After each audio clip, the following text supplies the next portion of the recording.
এক আইপিএস অফিসারের গাড়ির সামনে হঠাৎ এক বুড়ি ভিখারিন এসে খাবার চাইতে লাগল। সে ভিখারিন নিকলে তাদেরই সগী মা। তারপর কি হলো বন্ধুরা? জীবন কখনো কখনো এমন মোড়ে নিয়ে আসে যেখানে মানুষের হৌসলে আর জাজবের আসল পরীক্ষা হয়। আজকের গল্প একটা এমন ছেলের যে জীবনের সবচেয়ে কঠিন অবস্থার মুখোমুখি হয়েও হার মানেনি। এই গল্প অমিত শর্মার, একটা এমন ছেলে যাকে শৈশবে নিজের মায়ের থেকে বিচ্ছিন্ন হতে হয়েছে, অনাথ আশ্রমে বড় হয়েছে, আর তারপর অবস্থার সাথে লড়াই করতে করতে সে হয়ে গেল একটা কড়া আর ইমানদার আইপিএস অফিসার। কিন্তু গল্প এখানে শেষ হয় না। ভাগ্যের একটা এমন খেলা হলো যে যখন অমিত তার কর্তব্যে ছিল, তখন রাস্তার কিনারে তাকে মিলল একটা বুজুর্গ মহিলা। একটা মহিলা যে তার জীবনের সাথে গভীরভাবে জুড়েছিল, কিন্তু অমিত এই কথা থেকে অজান ছিল। তাহলে কে ছিল সে মহিলা? কেন সে অমিতকে ছেলে বলে ডাকল? কে ছিল সেই দর্দনাক বিচ্ছেদের পিছনে সত্য? এই গল্পে তোমরা পাবে একটা ছেলের জাদুজাহাদ, একটা মায়ের মমতা, আর সেই অবস্থার ছবি যা যে কোনো মানুষকে ভেতর থেকে ভেঙে দিতে পারে। কিন্তু অমিতের মতো লোক তাদের জয় করে উদাহরণ হয়ে যায়। তাহলে যুক্ত থাকো এই ভিডিওর সাথে আর জানো একটা এমন সত্য গল্প যা তোমাদের হৃদয়কে ছুঁয়ে যাবে। লখনউয়ের একটা ছোট মহল্লায় থাকা রমেশ শর্মার পরিবার খুব খুশহাল ছিল। রমেশ প্রতিদিন সকালে মেহনত মজদুরির জন্য বেরিয়ে যেত, আর তার স্ত্রী সবিতা দেবী ঘরে থেকে তার 4টা ছেলেমেয়ে দেখাশোনা করত। তাদের সবচেয়ে বড় ছেলের নাম অমিত শর্মা, যার বয়স মাত্র 5.5 বছর ছিল। অমিতের ছাড়া সবিতার আরও 3টে ছোট ছেলেমেয়ে ছিল, পূজা, মনোজ আর সবচেয়ে ছোট ছেলে গুড্ডু, যে তখন সবিতার কোলে 6 মাসের ছিল। রমেশ ভালোই একটা সাধারণ মজদুর ছিল, কিন্তু তার পরিবারে খুশি আর ভালোবাসার কোনো কমতি ছিল না। সে তার মেহনতের উপার্জন থেকে পরিবারের প্রয়োজন পূরণ করত, আর ছেলেমেয়েদের মুখে হাসি দেখে তার সব ক্লান্তি মিটে যেত। সবিতা দেবীও একটা আদর্শ গৃহিণী ছিল, যে ঘরকে ভালোবাসা আর মমতা দিয়ে সাজাত। বলা হয়, জীবনের প্রত্যেক খুশহাল যাত্রার পিছনে কিছু অদেখা মোড় লুকিয়ে থাকে, আর রমেশের পরিবারের সাথেও তেমনই হল। একদিন যখন রমেশ রোজের মতো কাজে গিয়েছিল, তখন তাকে একটা ভয়ানক রাস্তার দুর্ঘটনার শিকার হতে হলো। দ্রুতগতিতে আসা একটা ট্রাক রমেশকে ধাক্কা মারল। তাকে তাড়াতাড়ি হাসপাতালে নিয়ে যাওয়া হলো, কিন্তু ভাগ্য সাথ দেয়নি, আর রমেশ হাসপাতালে পৌঁছানোর আগেই প্রাণত্যাগ করল। যখন এই দুঃখজনক খবর সবিতা দেবী পর্যন্ত পৌঁছাল, তখন যেন তার দুনিয়াটাই উজাড় হয়ে গেল। সে ফুটফুট করে কাঁদতে লাগল। মহল্লার লোকেরা তাকে সান্ত্বনা দিতে এলো, কিন্তু কেউ তার ভাঙা হৃদয়কে জোড়া দিতে পারল না। রমেশের অন্তিম সংস্কার করা হলো, আর কয়েকদিন শোকসভাও পালন করা হলো। কিন্তু বলা হয় না, সময় কারো জন্য থামে না। ধীরে ধীরে মহল্লার লোকেরা তাদের নিজেদের জীবনে ব্যস্ত হয়ে গেল, কিন্তু সবিতা দেবীর জন্য সময় যেন থেমে গিয়েছিল। তার কাঁধে এখন 4টা ছোট ছেলেমেয়ের দায়িত্ব ছিল। রমেশের যাওয়ার পর কয়েকদিন মহল্লার লোকেরা সবিতার সাহায্য করতে থাকল, কিন্তু সময় বয়ে যাওয়ার সাথে সেই সাহারাও শেষ হয়ে গেল। ঘরে খাবারের লালে পড়ে গেল। ছেলেমেয়েদের ক্ষুধার্ত পেট দেখে সবিতা দেবীর হৃদয় ছিঁড়ে যেত। এখন তাকে বুঝে গিয়েছিল যে তাকে নিজে কিছু করতে হবে। স্বামী রমেশ শর্মার মৃত্যুর পর সবিতা দেবীর জীবন যেন অন্ধকারে ডুবে গিয়েছিল। 4টা ছোট ছোট ছেলেমেয়ের সাথে একা মায়ের জন্য জীবনের প্রত্যেক দিন একটা নতুন চ্যালেঞ্জ হয়ে গিয়েছিল। সবিতা হার মানেনি, আর তার ছেলেমেয়েদের জন্য অন্যদের ঘরে কাজ করার সিদ্ধান্ত নিল। সে সকাল সকাল উঠে অনেক ঘরে ঝাড়ু পোছা লাগানো আর বাসন ধোয়া করতে যেত। কিন্তু মুশকিল এই ছিল যে সবিতার কাছে একটা 6 মাসের ছেলে গুড্ডুও ছিল, যাকে সে ঘরে একা ছেড়ে যেতে পারত না। 3টা আরও ছোট ছেলে মেয়ে অমিত, পূজা আর মনোজও এত ছোট ছিল যে তারা নিজেদের দেখাশোনা করতে পারত না। মজবুরিতে সবিতা কখনো কখনো গুড্ডুকে কাজে সাথে নিয়ে যেত, আর বাকি ছেলেমেয়েদের ঘরে বন্ধ করে ছেড়ে দিত। কিন্তু এই সিলসিলা বেশি দিন চলতে পারল না। কাজের সময় ছেলেমেয়েদের চিন্তায় ডুবে থাকা সবিতা ঠিকমতো কাজ করতে পারত না। তার ক্লান্ত চোখ আর দুর্বল হয়ে যাওয়া শরীর দেখে লোকেরা ধীরে ধীরে তাকে কাজ থেকে বের করে দিতে শুরু করল। এখন সবিতার কাছে না কাজ ছিল, না ঘরে খাবারের একটা দানাও। তার ছেলেমেয়েরা ক্ষুধায় বিল খেয়ে ওঠে তার কাছে রুটি চাইত, কিন্তু সে শুধু তাদের খালি থালা দেখে কাঁদত। সে দেয়ালে মাথা ঠেকিয়ে নিজেকে প্রশ্ন করত, কি আমি একটা ভালো মা? একদিন যখন ছেলেমেয়েরা 2 দিন ধরে কিছু খায়নি, আর তাদের চোখে ক্লান্তি আর দর্দ স্পষ্ট ঝলকাচ্ছিল, সবিতা তার হৃদয়ে পাথর রেখে একটা সিদ্ধান্ত নিল। আমি আমার ছেলেমেয়েদের অনাথাশ্রমে ছেড়ে দেব, যাতে তারা ক্ষুধায় না মরে। সেখানে অন্তত তাদের খাবার তো পাবে। এই সিদ্ধান্ত নেওয়া সবিতার জন্য সহজ ছিল না। সে তার ছোট ছোট ছেলেমেয়েদের কোলে তুলে চোখে জল নিয়ে তাদের একটা অনাথ আশ্রম, স্নেহবাল আশ্রয়গৃহে নিয়ে গেল। অনাথাশ্রমের দরজায় পৌঁছে সবিতা এক মুহূর্তের জন্য থেমে গেল। তার হাত কাঁপছিল, হৃদয় দ্রুত ধড়কাচ্ছিল। সে ছেলে মেয়েদের মাসুম চোখে দেখছিল, যা তাকে বিশ্বাস করে নিহার করছিল, যেন জিজ্ঞাসা করছে, মা, আমাদের কোথায় নিয়ে যাচ্ছ? শেষমেশ সে দরজা খটখটালো। আশ্রমের কর্মচারীরা বাইরে এলো। সবিতা ফুটফুট করে কাঁদতে লাগল আর কাঁপা গলায় তার গল্প শোনাল। আমি এই মাসুমদের পালন করতে অক্ষম, এদের তোমাদের আশ্রমে রাখো, অন্তত এখানে এদের ক্ষুধায় তড়পাতে হবে না। আশ্রমের লোকেরা তার অবস্থা দেখে ভাবুক হয়ে গেল। তারা ছেলে মেয়েদের ভেতর ডাকল। সবিতা এক এক করে তার ছেলে মেয়েদের জড়িয়ে ধরল, তাদের কপালে চুমু খেল আর ধীরে কানে বলল, মা তোমাদের খুব ভালোবাসে। কিন্তু মজবুরির সামনে হেরে গেছে অমিত, যে এখন একটু বড় হয়ে গিয়েছিল। তার মায়ের চোখে জল দেখছিল। সে বুঝতে পারছিল না যে তার মা তাকে কেন ছেড়ে যাচ্ছে। সে মায়ের আঁচল ধরে বলল, মা, আমাকে ছেড়ো না, আমি ক্ষুধার্ত থাকব, কিন্তু তোমার ছাড়া না। সবিতার রুহ কেঁপে উঠল, তার চোখ থেকে জলের ধারা বয়ে নামল। কিন্তু অবস্থা এত কঠিন ছিল যে তাকে মজবুরিতে তার ছেলেমেয়েদের ছেড়ে যেতে হলো। সে ছেলেমেয়েদের থেকে দূরে পা বাড়াতে লাগল। প্রত্যেক পায়ে তার হৃদয় ভেঙে যাচ্ছিল। সে পিছন ফিরে ফিরে তার ছেলেমেয়েদের দেখছিল, যাদের মাসুম চোখে একটা প্রশ্ন ছিল, মা, কি আমরা তোমার সাথে আবার কখনো মিলব? সবিতার যাওয়ার পর ছেলেমেয়েরা ধীরে ধীরে নিজেদের অনাথাশ্রমের পরিবেশে মানিয়ে নিতে শুরু করল। আশ্রমের কর্মচারীরা ছেলেমেয়েদের দেখাশোনা করত, কিন্তু মায়ের মমতার জায়গা কেউ নিতে পারে না। সময় বয়ে যেত। কিছু সময় পর অমিতের ছোট ভাই বোন পূজা, মনোজ আর গুড্ডুকে গোদ নেওয়ার জন্য লোকেরা এলো। কিন্তু কেউ অমিতকে গোদ নিতে চাইত না, কারণ সে এখন একটু বড় হয়ে গিয়েছিল। অমিতের চোখে আবার সেই প্রশ্ন ছিল, কি আমিও কারো জন্য খাস হয়ে উঠতে পারব? কিন্তু অমিত হার মানেনি। সে ঠিক করল যে একদিন সে তার মাকে খুঁজে বার করবে, আর তার জীবনকে এত বড় করবে যে কারো মনে হবে না যে সে অনাথ। ওদিকে সবিতা দেবীও পুরোপুরি ভেঙে পড়েছিল। ছেলে মেয়েদের ছেড়ে আসার পর সে এখানে ওখানে ঘুরে বেড়াত, কাজের খোঁজ করত, কিন্তু হৃদয়ের খালিপন তাকে শান্তিতে জীবনযাপন করতে দিত না। ভাগ্যের নিষ্ঠুর খেলা তাকে এত ভেঙে দিয়েছিল যে একদিন রাস্তায় চলতে চলতে তার অ্যাক্সিডেন্ট হয়ে গেল। যখন তাকে হুঁশ এলো, তখন সে হাসপাতালের বিছানায় ছিল। দুর্ঘটনার পর তার মানসিক সন্তুলনও খারাপ হয়ে গিয়েছিল। সে তার ছেলেমেয়েদের নাম তো মনে করত, কিন্তু তাদের কোথায় ছেড়েছে এটা সব ভুলে গিয়েছিল। অনাথাশ্রম স্নেহবাল আশ্রয়গৃহে থেকে অমিত শর্মা তার স্কুলের পড়াশোনা শেষ করল। সে একটা হুঁশিয়ার আর মেহনতি ছেলে ছিল, কিন্তু তার হৃদয়ে সবসময় একটা খালিপন থাকত, মা বাবার ভালোবাসার কমতি। অমিত প্রায়ই জানালা থেকে বাইরে তাকিয়ে সেই লোকদের দেখত, যারা ছেলে মেয়েদের গোদ নিতে আসত। তারা লোকেরা বড় বড় চকচকে গাড়িতে আসত, দামি কাপড় পরত, আর তাদের মুখে রব স্পষ্ট দেখা যেত। অমিত ভাবত, কাশ আমারও এমনই জীবন হতো, বড় গাড়ি থাকত, ভালো কাপড় থাকত, আর লোকেরা আমাকেও সম্মান করে দেখত। অমিতের মনে বড় হওয়ার স্বপ্ন পলতে লাগল। সে জেনে গিয়েছিল যে দারিদ্র্য শুধু পেট নয়, আত্মাকেও ক্ষুধার্ত রাখে। যখন অমিত 18 বছরের হল, তখন নিয়ম অনুসারে তাকে অনাথাশ্রম ছেড়ে যেতে হলো। সে একটা ছোট ব্যাগ নিয়ে বাইরের দুনিয়ায় পা রাখল, কোনো সাহারা ছাড়া, কোনো গ্যারান্টি ছাড়া, শুধু তার হৌসালের সাহারায়। অমিতের কাছে না থাকার জায়গা ছিল না, কোনো রোজগার, কিন্তু তার ভেতরে একটা আগুন ছিল, কিছু বড় করার, কিছু হওয়ার। সে পুরো শহরে কাজের খোঁজ করত। একদিন অনেক ঘুরে ফিরে তাকে একটা অখবার বিক্রেতার কাছে কাজ মিলল। সকাল সকাল উঠে সে লোকদের ঘরে অখবার পৌঁছে দিতে লাগল। এই কাজ ছোটই ছিল, কিন্তু অমিতের জন্য এটা আশার একটা নতুন রশ্মি ছিল। অমিত ভাবল, যদি আমাকে এই দুনিয়ায় এগোতে হয়, তাহলে পড়াশোনাই আমার সবচেয়ে বড় অস্ত্র। অখবার বিতরণ থেকে যে পয়সা মিলত, তার থেকে কিছু সে তার প্রয়োজনে খরচ করত, আর বাকি বাঁচিয়ে পড়াশোনার জন্য জমাত।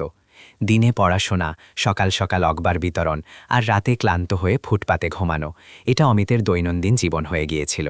সময় বয়ে যাওয়ার সাথে অখবার বিতরণ ছাড়া অমিত আরও অনেক ছোটমোটো কাজ করল। কখনো জুতো পলিশ করত, কখনো গাড়ি পরিষ্কার করত, কখনো টিউশন পড়িয়ে কিছু পয়সা উপার্জন করত। কিন্তু অমিতের মুখে কখনো ক্লান্তি থাকত না, কারণ তার স্বপ্নের চমক প্রত্যেক পরেশানিকে পিছনে ছেড়ে দিত। অমিত একটা ছোট কলেজে ভর্তি হলো আর গ্র্যাজুয়েশনের পড়াশোনা শুরু করল। কলেজের পর সে দৌড়াদৌড়ি করত, কাজ করত, আর তারপর দেরি রাত পর্যন্ত পড়াশোনায় জুটে যেত। গ্র্যাজুয়েশন শেষ করার পর অমিতের মনে একটা প্রশ্ন বারবার গুঞ্জতে থাকত, এখন আর কি? একদিন যখন সে অখবার বিতরণ করছিল তার নজর একটা খবরে পড়ল।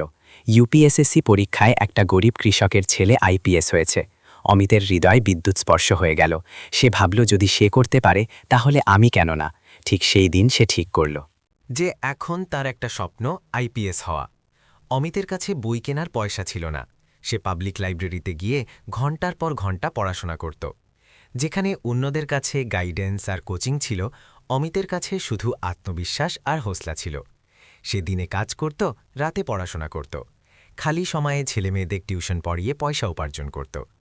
তার জীবন শুধু একটা লক্ষ্যের চারপাশে ঘুরতে লাগল, আইপিএস হওয়া, যে কোনো উপায়ে।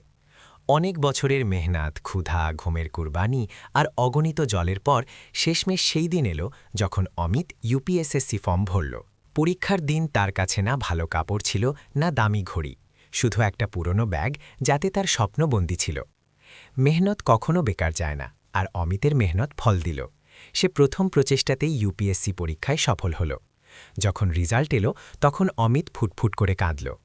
এই জয় শুধু একটা পরীক্ষার নয়, এই জয় সেই ক্ষুধার্ত পেটের, ফুটপাতে কাটানো রাতের আর সেই সব জলের যা সে চুপচাপ বয়েছে। অমিত শর্মার জীবন এখন সেই মোড়ে পৌঁছেছে যেখানে তার স্বপ্ন আর বাস্তবের মাঝে শুধু একটা পাতলা দেয়াল বাকি ছিল। UPSC interview. অমিত প্রিলিমস আর মেইনস পরীক্ষা দারুণভাবে পাস করেছে। এখন তার সামনে সবচেয়ে গুরুত্বপূর্ণ চ্যালেঞ্জ ছিল ইন্টারভিউ। অমিত নিজেকে ইন্টারভিউয়ের জন্য প্রস্তুত করল, কিন্তু তার অর্থনৈতিক অবস্থা এখনও তেমনই ছিল। তার কাছে পড়ার জন্য না দামি কাপড় ছিল, না কোনো বিশেষ প্রস্তুতির জন্য কোচিংয়ের সাহারা।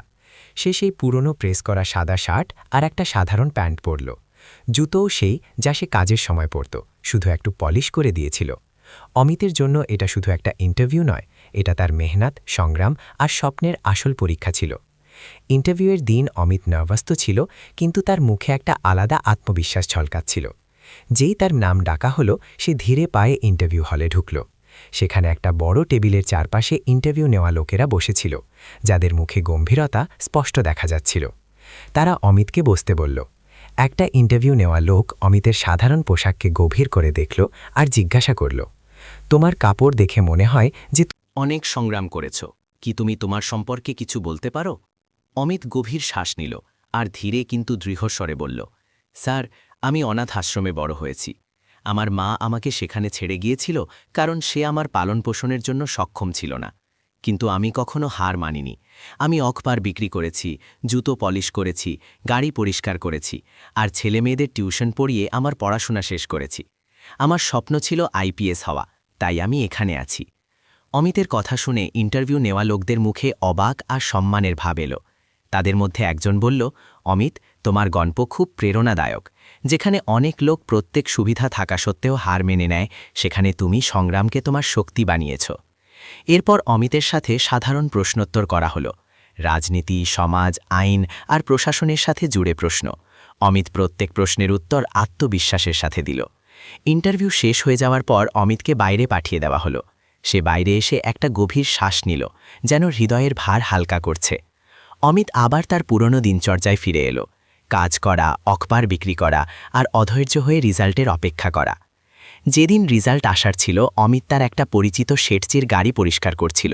এই শেঠজি সেই যিনি কঠিন সময়ে অমিতের সাহায্য করেছিলেন।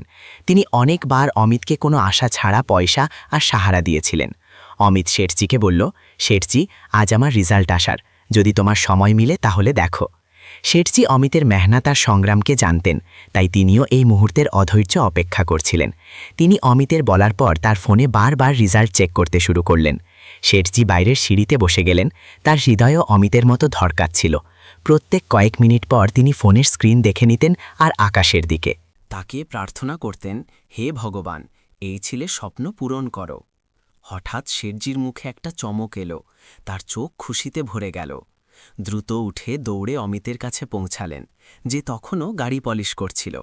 শেঠজির গলা গুঞ্জে উঠল, অমিত, অমিত, তোর রেজাল্ট এসেছে, তুই আইপিএস হয়ে গেছিস বেটা। অমিতের হাত থেকে কাপড় পড়ে গেল।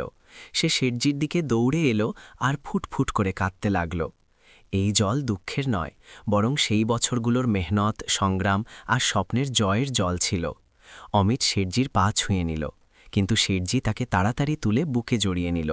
বেটা, এখন তো আমাদের তোকে সালাম করতে হবে। অমিতের গল্প এখন পুরো মহল্লায় ছড়িয়ে পড়ল। যে শুনল সে তার প্রশংসা করল আর বলল, দেখো কিভাবে একটা অনাথ ছেলে আইপিএস হয়ে গেল। অমিতের জীবন এখন পুরোপুরি বদলে গিয়েছিল। তাকে ট্রেনিংয়ের জন্য পাঠানো হলো, যেখানে সে কড়া মেহনত আর লগ্ন দিয়ে তার আইপিএসের ট্রেনিং শেষ করল। ট্রেনিংয়ের পর তার প্রথম পোস্টিং শিবগঞ্জ জেলায় হলো। এখন সেই অমিত যে কখনো রাস্তায় আকবার বিক্রি করত, এখন একটা সজ্জিত সরকারি গাড়িতে বসত। তার সামনে পিছনে গার্ড থাকত, আর লোকেরা তাকে সম্মান করে সালাম করত। অমিত শর্মা যে এখন একটা সম্মানিত আর ইমানদার আইপিএস অফিসার হয়ে গিয়েছে, তার নতুন পোস্টিংয়ে পুরো দায়িত্ব আর নিষ্ঠা দিয়ে কাজ করছিল। একদিন জেলায় একটা বড় আর গম্ভীর অপরাধের খবর এলো।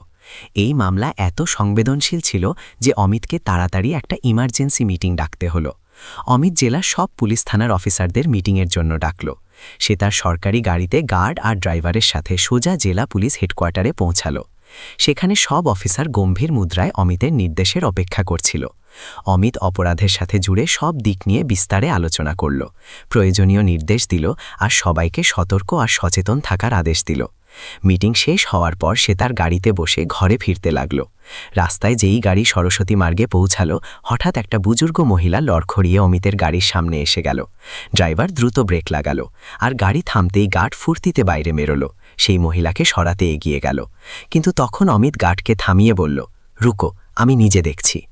অমিত গাড়ি থেকে নামল আর ধীরে ধীরে সেই বুজুর্গ মহিলার কাছে গেল। মহিলা খুব দুর্বল ছিল, তার কাপড় ছেঁড়া পুরনো ছিল, মুখে ধুলো আর ক্লান্তির লকির স্পষ্ট দেখা যাচ্ছিল। যেই অমিত তার কাছে পৌঁছাল, মহিলা কাপা গলায় বলল, বেটা, তুই এসে গেছিস, আমার জন্য খাবার নিয়ে আসিসনি। অমিতের পা থেমে গেল, তার চোখ নম হয়ে গেল। বেটা এই শব্দ শুনে তার হৃদয়ে একটা অদ্ভুত অনুভূতি হল। সে কয়েক মুহূর্তের জন্য স্তব্ধ হয়ে গেল, কারণ পুরো জীবনে প্রথমবার কেউ তাকে এমন করে বেটা বলে ডেকেছে। অমিতের হৃদয়ে একটা শোনাপন ছিল, যা একটা শব্দে ভরতে লাগল। তার চোখ থেকে জল বয়ে নামল। সে নিজেকে সামলে ধীরে বলল, মাজি, তুমি কে, আর এখানে এই অবস্থায় কেন? বুজুর্গ মহিলা উত্তর দিল, বেটা, তুই তো আমার জন্য খাবার নিতে গিয়েছিলি না, এখন পর্যন্ত কোথায় থেকে গেলি? অমিত মহিলার উলঝে কথা শুনে বুঝল যে হয়তো তার মনে কোনো সমস্যা আছে। মহিলার অবস্থা দেখে অমিতের হৃদয় ভরে এলো। অমিত গার্ডকে ইশারা করল, আর বুজুর্গ মহিলার হাত ধরে খুব বিনম্রতার সাথে বলল, মাজি, চলো আমার সাথে, আমি তোমাকে খাবার খাওয়াবো। মহিলা একটু হিচকিয়ে অমিতের মুখের মমতা দেখে মেনে নিল।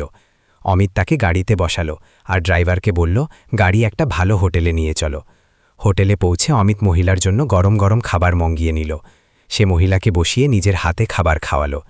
মহিলা ক্ষুধায় কাপা হাতে খাবার খেল, আর মাঝে মাঝে অমিতকে দেখতে থাকল, যেন সে তাকে চেনার চেষ্টা করছে। খাবার খাওয়ানোর পর অমিত ভাবল যে মহিলার মানসিক আর শারীরিক অবস্থা খুব খারাপ। সে তাড়াতাড়ি সিদ্ধান্ত নিল যে সে মহিলাকে একটা ভালো সরকারি হাসপাতালে ভর্তি করাবে। অমিত মহিলাকে গাড়িতে বসিয়ে তাকে শিবগঞ্জ জেলা হাসপাতালে নিয়ে গেল। সেখানে ডাক্তাররা মহিলার পুরো চেক আপ করল। ডাক্তার রিপোর্ট দেখে বলল, স্যার, এদের মানসিক অবস্থা একটু অস্থির, হয়তো কোনো দুর্ঘটনা বা গভীর শোকের কারণে এদের স্মৃতির উপর প্রভাব পড়েছে। চিকিৎসায় ধীরে ধীরে উন্নতি হতে পারে। অমিত তাড়াতাড়ি হাসপাতালে ভর্তি করানোর নির্দেশ দিল। আর ডাক্তারদের বলল, এদের দেখাশোনায় কোনো কমতি হওয়া উচিত নয়। যখনই এদের স্বাস্থ্যে উন্নতি হবে, আমাকে তাড়াতাড়ি খবর দাও। অমিত হাসপাতালের স্টাফকে মহিলার চিকিৎসার পুরো খরচ ওঠানোর দায়িত্ব দিল। অমিত হাসপাতাল থেকে ফিরে এলো, কিন্তু তার হৃদয় অস্থির ছিল। কে এই মহিলা? কেন তার চোখে আমাকে দেখে একটা অদ্ভুত আপন দেখা গেল? সে রাতভর ঘুমাতে পারল না। বারবার মহিলার কাপা গলা, বেটা, তুই এসে গেছিস, তার কানে গুঞ্জতে থাকল। 6 মাস বয়ে গেল। একদিন অমিতের ফোনে হাসপাতাল থেকে কল এলো। ডাক্তারের গলায় উৎসাহ ছিল, স্যার, সেই বুজুর্গ মহিলা এখন অনেকটা ঠিক আছে, তুমি চাইলে এসে মিলতে পারো। অমিতের হৃদয় দ্রুত ধড়কাতে লাগল। সে বিলম্ব না করে তার গাড়িতে হাসপাতালে পৌঁছাল।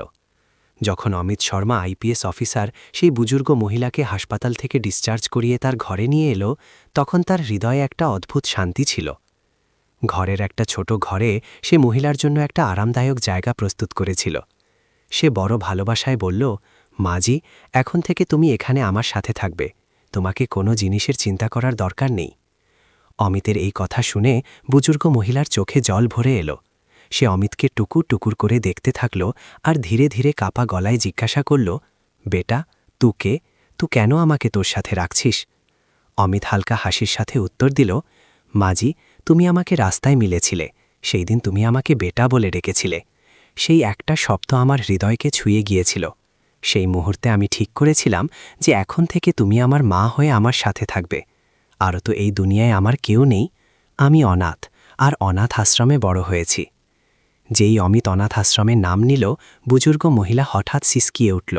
তার চোখ থেকে জলের ধারা বয়ে নামল। সে ফুটফুট করে কাঁদছিল, যেন হৃদয়ের প্রত্যেক দর্দ বাইরে আসছে। অমিত ঘাবড়ে গেল। সে তাড়াতাড়ি তার হাত ধরে সান্ত্বনা দিল, মাজি, তুমি কেন কাঁদছ? কি আমি কিছু ভুল বলেছি? মহিলা জল মুছে গভীর শ্বাস নিল, তারপর কাপা গলায় বলল, বেটা, আমার নাম সবিতা দেবী। আমিও কখনো একটা খুশহাল পরিবারের অংশ ছিলাম। আমার স্বামীর নাম রমেশ শর্মা ছিল। আমরা লখনৌয়ে থাকতাম। রমেশ মেহনত মজদুরি করত, আর আমি ঘর সামলাতাম। আমাদের 4টা ছেলে মেয়ে ছিল, সব ছোট ছোট মাসুম, তোমার মতো। সবিতার চোখে দূর অতীতের ছবি উঠে এলো। সে কাঁপতে কাঁপতে বলল, কিন্তু একদিন হঠাৎ একটা দুর্ঘটনায় তোমার বাবার রমেশের মৃত্যু হয়ে গেল। সেই দিন থেকে আমার দুনিয়া উজাড় হয়ে গেল। আমার কাছে না কাজ ছিল, না পয়সা, আর না সাহারা। 4টা ছোট ছোট ছেলে মেয়েকে পালন করা আমার জন্য অসম্ভব হয়ে গিয়েছিল। অমিত এখন মন দিয়ে তার কথা শুনছিল। তার হৃদয়ে হলচল হচ্ছিল, যেন কোনো ভুলে যাওয়া স্মৃতি মাথা তুলছে। সবিতার চোখ থেকে লাগাতার জল বয়ে যাচ্ছিল। সে বলল, আমি অনেক চেষ্টা করেছি, কিন্তু ক্ষুধায় বিলখে ওঠা ছেলে মেয়েদের দেখা কঠিন হয়ে গিয়েছিল। মজবুরিতে আমি সেই সিদ্ধান্ত নিয়েছিলাম যা হয়তো কোনো মা নিতে পারে না। আমি আমার ছেলে মেয়েদের একটা অনাথ আশ্রমে ছেড়ে দিয়েছিলাম, যাতে তারা ক্ষুধায় না মরে। অমিতের চোখের সামনে যেন তার পুরো জীবনের ছবি ঘুরে গেল। অনাথাশ্রমের দিন, আকালাপন, সংগ্রাম, আর এখনই মহিলার গল্প। সে ধীরে ধীরে তাদের কাছে ঝুঁকে কাঁপা গলায় জিজ্ঞাসা করল, মাজি, কি তুমি বলতে পারো তোমার বড় ছেলের নাম কি ছিল? সবিতা চোখ মুছে উত্তর দিল, আমার বড় ছেলে, তার নাম ছিল অমিত, অমিত শর্মা। অমিতের হাত থেকে জলের গ্লাস পড়ে গেল।